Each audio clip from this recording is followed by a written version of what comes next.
دوستوں ہمارے چینل ملک ملت میڈیا کو لائک اور سبسکرائب کر کے ہماری حوصلہ افزائی فرمائیں۔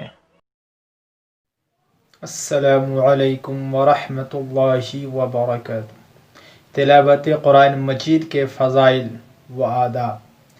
حضرت عثمان رضی اللہ عنہ سے روایت ہے کہ حضور صلی اللہ علیہ وسلم نے ارشاد فرمایا، تم میں سب سے بہتر وہ شخص ہے جو قرآن شریف کو سیکھے اور سکھائے۔ حضرت ابو ہریرہ رضی اللہ عنہ فرماتے ہیں کہ جس گھر میں کلام مجید پڑھا جاتا ہے اس کے اہل و عیال کثیر ہو جاتے ہیں، اس میں خیر و برکت بڑھ جاتی ہے اور شیاطین اس گھر سے نکل جاتے ہیں، اور جس گھر میں تلاوت نہیں ہوتی اس میں تنگی اور بے برکتی ہوتی ہے، فرشتے اس گھر سے چلے جاتے ہیں اور شیاطین اس گھر میں گھس جاتے ہیں۔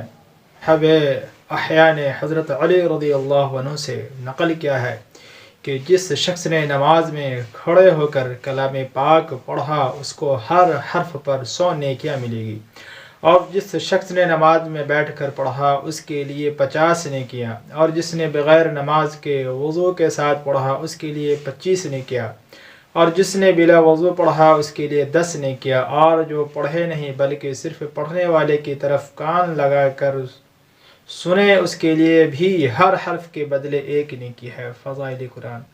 اللہ پاک سے دعا ہے کہ اللہ پاک ہم سب کو قرآن پاک سیکھنے اور سکھانے اور اس تمام باتوں پر عمل کرنے کی توفیق عطا فرمائے۔ والسلام علیکم ورحمۃ اللہ وبرکاتہ۔